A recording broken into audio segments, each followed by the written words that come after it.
Are you a breaker or a healer, chosen one? The truth will awaken you. Most people live their entire lives playing roles they didn't choose, inside systems they never questioned, repeating patterns they didn't create, but some of us, we, feel it from the beginning.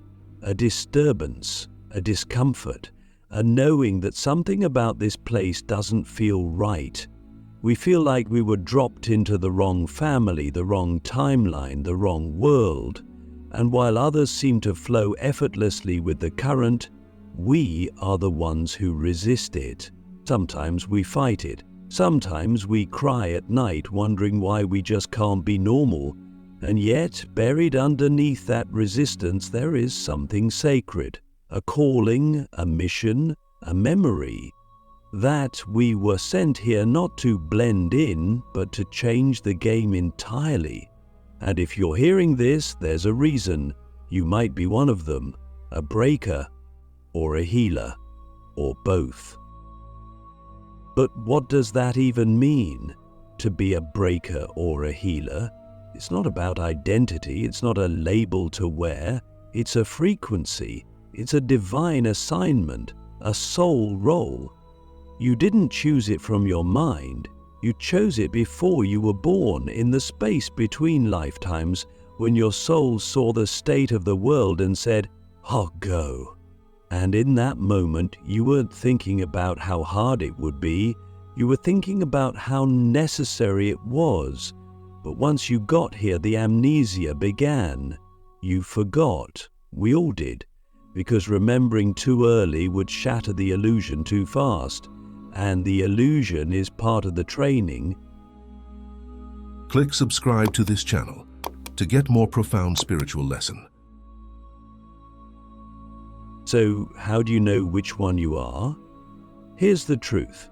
If you've always felt like you don't fit in, like you're either too much or not enough for the people around you, like you see through the masks that others are still wearing, then you're already on the path. But the deeper question is, when you look at the world's pain, do you want to tear it all down or heal it from the inside out? The breaker is the soul who came to disrupt, dismantle, deconstruct. They are the ones who say, "I refuse to pretend this is okay." They are the whistleblowers, the rebels, the system burners. Their energy is fire. Their mission is to expose the lies. But the healer, the healer is different. They feel the same pain, but instead of rage, they respond with compassion. They want to mend what's broken. They want to restore what was lost. Their energy is water. Their mission is to hold space for transformation. And yet, it's never that simple, because most chosen ones are not just one or the other, they carry both codes. They are breakers who destroy with love, healers who heal through truth. And that's what makes this path so hard to walk, because the world doesn't know what to do with a soul that doesn't fit into its binaries. It wants you to pick a side, but your soul was born to transcend sides. You weren't meant to play the role. You were meant to rewrite the script. But here's the catch. The system you came to challenge also programmed you. It taught you to doubt your voice, to suppress your power, to question your intuition. It gave you labels like too sensitive, too intense, too angry, too emotional. And you believed them. We all did, because we were children when the programming began. And so, the very gifts that made you chosen started to feel like burdens. Your ability to sense energy became anxiety. Your urge to speak truth became defiance. Your deep empathy became emotional overwhelm. And somewhere along the way, you forgot that these were not signs of brokenness. They were proof of your purpose. So let's come back to the moment you're in right now, listening to these words, feeling something stir in your chest. Maybe it's a memory, maybe it's a longing, maybe it's the first time in a long time that you feel seen. That's not an accident. That's your soul waking up, remembering, reconnecting to the blueprint that's been buried beneath years of pretending. And once you begin to remember, everything changes. You start to notice how you're always the one who sees the hidden pain in others, how you can't help but speak up when something feels wrong, how your heart aches not just for your own suffering but for the collective, and you start to ask the deeper questions. Why do I feel so much? Why do I care so much? Why can't I just be like everyone else? The answer is both simple and profound. You're not here to be like everyone else. You're here to become who you were before the world told you who to be. You are here to remember the codes you carry, because the world is changing. The old systems are collapsing, the illusions are cracking, and the chosen ones are being activated. Not by accident, by design. The pain you've been feeling isn't just yours, it's ancestral, collective, cosmic. You're not just healing your own wounds, you're healing timelines, you're breaking generational cycles, you're anchoring a new paradigm. So the real question becomes, are you ready to step into your role? Not the role they gave you, but the role your soul signed up for. Are you ready to stop running from your power? To stop dimming your light so others feel comfortable? To stop playing small because you're afraid of being seen? Because here's the truth, they will judge you. They will misunderstand you. They will try to pull you back into the matrix. But none of that matters if you remember who you are. And you, my friend, are not here to be liked. You're here to be legendary. You're here to disrupt, to heal, to awaken. And the first soul you must awaken is your own. Now breathe. Let that truth settle in your bones, because this is not just a video, this is your activation. This is the moment your story shifts. This is the part where the chosen one remembers. The fire and the balm, how to balance the breaker and healer within you. There is a sacred tension living inside of you. On one side, the fire that wants to burn everything false to the ground. On the other, the balm that wants to soothe every wound it touches. You feel it, don't you? That inner pull between rage and love, between truth and tenderness, between disruption and restoration. Some days you want to scream at the world, to expose every lie, to rip off every mask and shake people awake. Other days you just want to hold someone's hand, to remind them they're not alone, to cry with them under a sky that has seen too much pain. And if you've ever wondered why your energy seems to fluctuate between extremes, here's the truth. You were never meant to choose between the breaker and the healer. You were meant to be both. The breaker within you is sacred. It's not just anger, it's divine rage. The kind that rises when injustice becomes unbearable. The kind that doesn't ask for permission to speak. The kind that doesn't wait for the right moment to act. The breaker is the part of you that remembers how many lifetimes you stayed silent. It's the part of your soul that said, "Not this time." It's the code that activates when you see people being hurt, when you witness manipulation, when you sense oppression hiding behind politeness. The breaker doesn't care about being liked. It cares about being real. It's the energy of Kali, of Sekhmet, of the sacred destroyer archetype. that clears the way for truth to rise, and without it, the old systems would never fall. But the breaker alone is not enough, because destruction without compassion becomes another form of violence. That's why the healer within you is just as essential. The healer is not weak. It is fierce in its softness. It is powerful in its tenderness. It's the part of you that can sit with someone's darkness without trying to fix them. It's the presence that says, "You are not broken, you are becoming." The healer is the one who listens when others speak in pain, the one who holds space for grief without rushing it, the one who transmits safety just by existing. And let's be honest, being a healer in this world takes more strength than people realize, because to truly hold space for others, you must first face your own shadows. You must learn to love the parts of yourself that no one else clapped for. That's why every true healer is a wounded warrior who chose to turn their scars into medicine. So how do you balance them? How do you know when to be the fire and when to be the balm? It begins with discernment.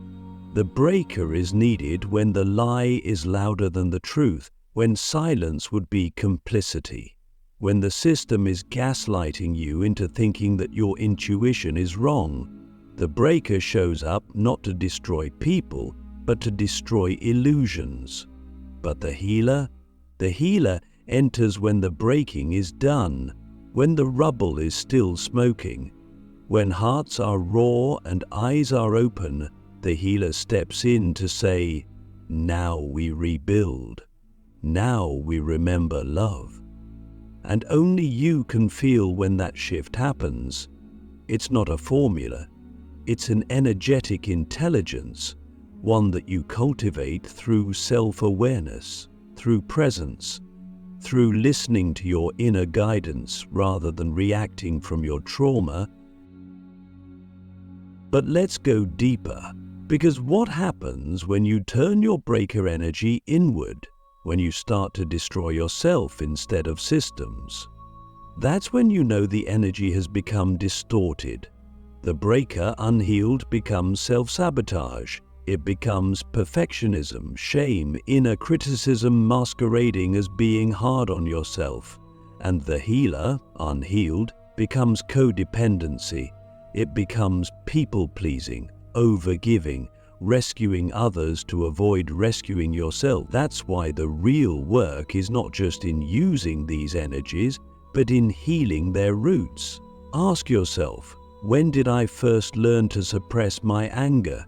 When did I first learn that love meant self-abandonment? Where did I inherit these patterns? And who would I be without them?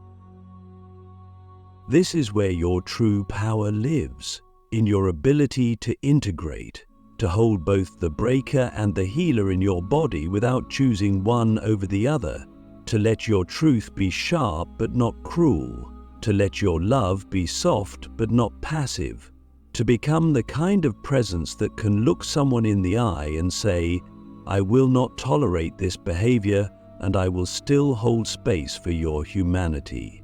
That is spiritual maturity. That is soul leadership, and that is rare. But you are not here to be common. You are here to embody the paradox, to become the kind of energy that confuses the old world because it cannot be controlled. You are the storm and the stillness, the one who speaks truth that cuts through centuries of silence, and then kneels beside the wounded to whisper, "You are safe now," and the world needs both, more than ever. So, I ask you this. Where in your life are you afraid to be the breaker because you don't want to be seen as angry? And where are you afraid to be the healer because you don't want to be seen as weak? What would happen if you stopped performing for approval and started embodying your truth, fully, unapologetically, even if no one understands it at first. Because when you do that, something magical happens. You stop reacting to the world and you start recalibrating it. Your presence becomes a tuning fork. People feel you and begin to shift without knowing why. You don't even have to speak. Your energy speaks for you, and it says, "Here is someone who has mastered the fire and the balm, who knows when to roar and when to hold, who has walked through their own darkness and emerged as both warrior and healer." This is your task now, not to pick a side, but to become a bridge between destruction and renewal, between truth and tenderness, between pain and possibility. You are not here to be one thing, you are here to be a whole force. One the world has been waiting for. Sacred purpose in a broken world, why chosen ones are activated by crisis. There is something strange about the way life unfolds for those of us who carry a deeper calling. While others seem to coast through ordinary rhythms, those with sacred purpose are often thrown into chaos, shattered by loss, rattled by betrayal, or tossed into situations that make no sense, at least not at first. But what if I told you that your greatest pain wasn't a mistake, that the breakdowns, the spiritual droughts, the nights you screamed into the void asking why me, were all part of your activation? You weren't being punished, you were being prepared. Because chosen ones don't awaken in comfort, they awaken in crisis. They wake up in the moments when the illusion collapses, when the job disappears, when the relationship ends, when the body breaks down. It's in those moments that the soul finally has your attention, not because it enjoys your pain, but because it knows that only in the stillness after the storm can you hear the truth that's been whispering all along. And the truth is this: you were never meant to live a normal life. You were meant to be a walking reminder of what is possible when a human becomes fully alive, fully aware, fully aligned. But we resist that at first. Of course we do. Who wants to be ripped from their comfort zone? Who wants to lose what they thought was security? Who wants to face the rawness of existence without any guarantees? And yet, that's the path, the sacred path, because when everything false is stripped away, what remains is the real you, not the version that plays roles to survive, not the version that seeks love by abandoning it, but the version that remembers, the version that can stand in front of the fire and say, "Burn what you must, I'm ready to be who I really am." That's why crisis is not a sign you're off path, it's often a sign you're finally on it. The people who awaken without trauma are rare. Most chosen ones are forged in the furnace of adversity. They are the ones who have lost everything and still chose to love, the ones who were betrayed and still chose to trust life, the ones who were broken open and found themselves in the pieces. This world doesn't create chosen ones, it reveals them through pressure. And if you've been through hell, if you've crawled through shadows most people pretend don't exist, you need to know something. You didn't survive by accident. You survived because your soul knew that your pain would become your platform, your vulnerability would become your voice, your scars would become your seal of authenticity. But here's what no one tells you. Having a sacred purpose doesn't make life easier. In fact, it often makes things more intense because you feel more, you see more, you can't just live on the surface anymore. Small talk becomes unbearable. Fake smiles feel like poison. You crave depth, truth, rawness. And that craving separates you. It makes you walk alone. It makes you question your sanity. It makes you wonder if you're broken because you don't want what everyone else seems to chase. But you're not broken. You're just awake in a world that's still sleepwalking. And that loneliness, it's part of the path. Because before you can lead others, you must first learn to walk alone. Before you can guide the collective, you must become the guide you always needed. So I ask you, what if your suffering wasn't random? What if that heartbreak was the doorway to your deepest wisdom? What if the loss you thought would destroy you was the very thing that cracked your heart wide open so that truth could flood in? Can you see, even now, how the worst thing that ever happened to you shaped the best parts of you? Can you feel, even now, that the pain didn't break you, it birthed you? This is the mystery of the chosen one's path. It looks like destruction on the outside, but it's really construction from the inside.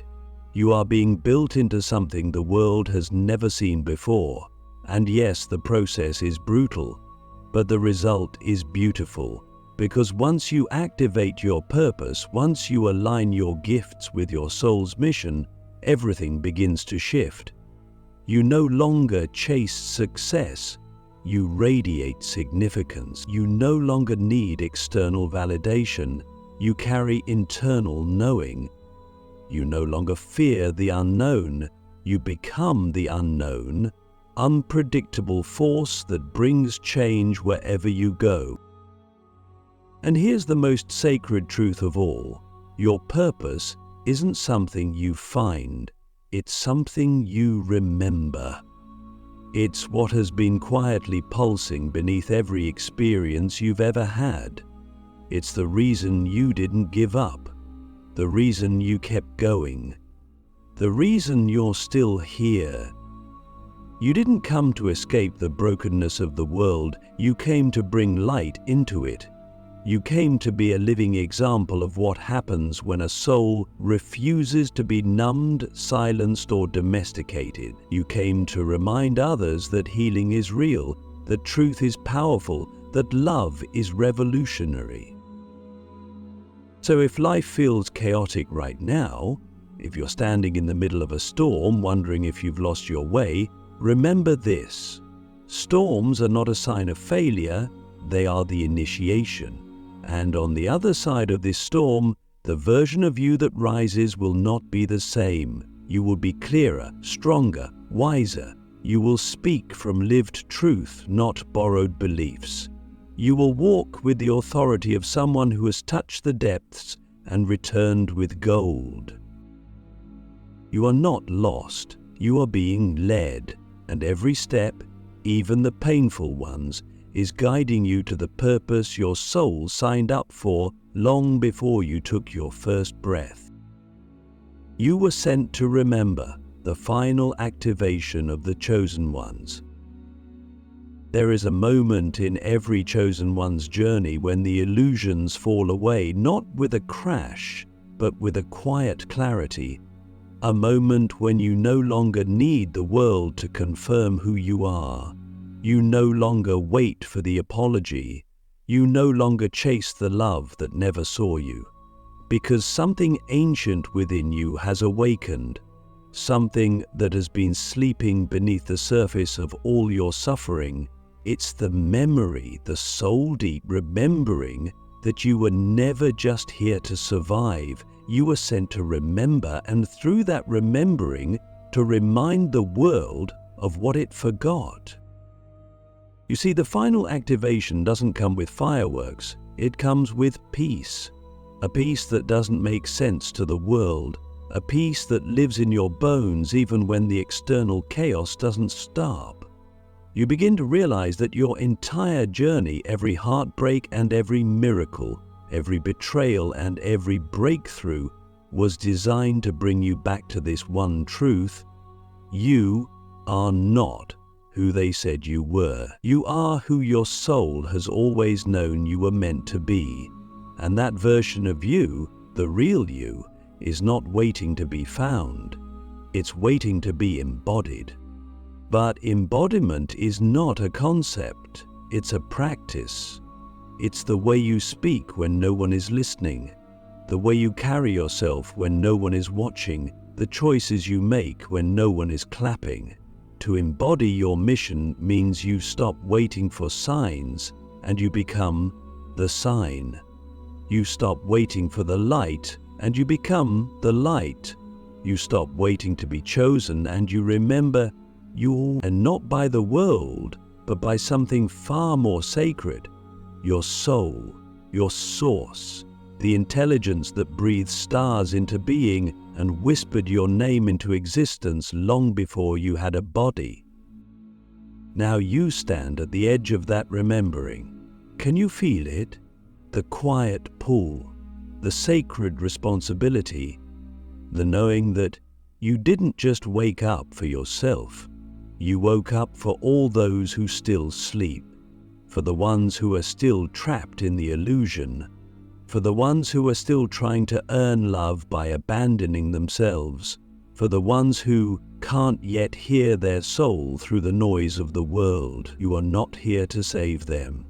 You are here to shine so brightly that they remember they can save themselves. And that is the greatest act of service, not to carry others, but to embody your truth so fully that it gives others permission to do the same. That's what makes you a leader in this new era. Not your words, but your frequency.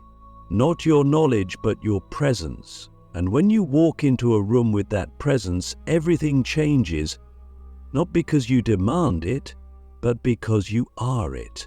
You become the mirror, the activator, the living transmission of what is possible when a human lives from soul instead of survival. So the final question is this: will you trust the remembering? Will you stop asking for permission and start walking in your truth, even if your voice shakes, even if your hands tremble, even if no one claps?